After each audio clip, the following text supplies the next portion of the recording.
Hi guys, మీరు ఇప్పుడు చూస్తుంది పంబన్ బ్రిడ్జ్ అనమాట. తమిళనాడులో ఉంది. ఇది వచ్చేసి మెయిన్గా ఎందుకు కన్స్ట్రక్షన్ చేశారంటే ఇంటర్ లింక్ కావాలి బిట్వీన్ ఎక్స్పోర్ట్, మెయిన్గా ఇండియాకి రామేశ్వరానికి ఎక్స్పోర్ట్ కావాలని చెప్పేసి కన్స్ట్రక్షన్ చేశారు. ఇది లెంత్ వచ్చేసి 2.7 కిలోమీటర్స్, మీటర్స్ వచ్చేసి 270 మీటర్స్లో ఉంది. పంబన్ బ్రిడ్జ్ ఎందుకు ఎక్కువగా ఎంత పెట్టి కన్స్ట్రక్షన్ చేశారంటే, అప్పట్లో ఓల్డ్ బ్రిడ్జ్ వచ్చేసి 70 lakhs పెట్టి కన్స్ట్రక్షన్ చేశారు. న్యూ బ్రిడ్జ్ వచ్చేసి 550 crores పెట్టి కన్స్ట్రక్షన్ చేశారు.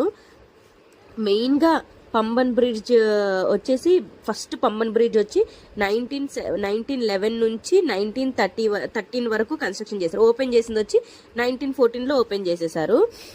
మళ్ళీ మధ్యలో పెద్ద సైక్లోన్ రావడం వల్ల ఏ ఇయర్లో 1964లో సైక్లోన్ వచ్చింది.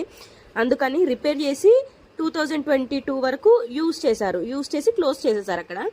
మళ్ళీ ఏం చేశారంటే, మళ్ళీ ఫిబ్రవరి 2019లో కొత్త పంబన్ బ్రిడ్జ్ అయితే స్టార్ట్ చేశారు. 2019లో స్టార్ట్ చేసి సెప్టెంబర్ 2024కి ఫినిష్ అయిపోయిందనమాట.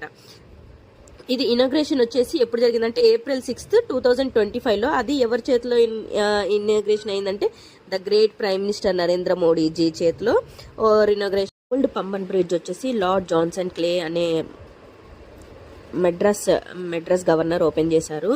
ఇది వచ్చేసి బ్రిటిష్ వాళ్ళు కన్స్ట్రక్షన్ చేశారనమాట. చూడడానికి ఎంత బాగుంటుందో. కార్స్ అయితే అసలు ఆపరు గాయస్, అక్కడ ట్రాఫిక్ ఫుల్ జామ్ అయిపోతుంది, అసలు ఆపనియట్లే. అక్కడ చూడండి సన్సెట్, దూరంగా చూసారా ఎన్ని బోట్స్ ఉన్నాయో, ఇంటర్ లింక్ అయి ఉన్నాయన్నమాట ప్రతి ఒక్క బోటు. దక్షిత్ నాన్న అయితే దిగలేదు, నేను మా హస్బెండ్ మదర్ అయితే దిగామన్నమాట. కార్ యాక్చువల్లీ బ్రిడ్జ్ ఎండ్కి వెళ్ళిపోయింది, అక్కడ ఆగింది. స్పీడ్గా పరిగెత్తుకుంటూ వెళ్ళి ఎక్కామన్నమాట, లేకపోతే ఫైన్ వేస్తారనమాట. అక్కడ స్ట్రిక్ట్ అనమాట. ఎందుకంటే ఇప్పుడు దసరా వెకేషన్స్ కాబట్టి ఫుల్ ట్రాఫిక్ అనమాట. చూడ్డానికి కూడా ఇంకా కాసేపు పరిగెత్తి ఆయాసం వస్తుందని నడుస్తున్నాను. ఇంకా చూడ్డానికి 2 కళ్ళు సరిపోలేదు. ఒకవైపు బ్రిడ్జ్, ఒకవైపు బోట్స్, ఒకవైపు రైల్వే ట్రాక్. అసలు మాటల్లో వర్ణించలేనిది ఆ అందం అయితే. చూడండి గైస్ ఎంత బాగుందో కదా. Please do like.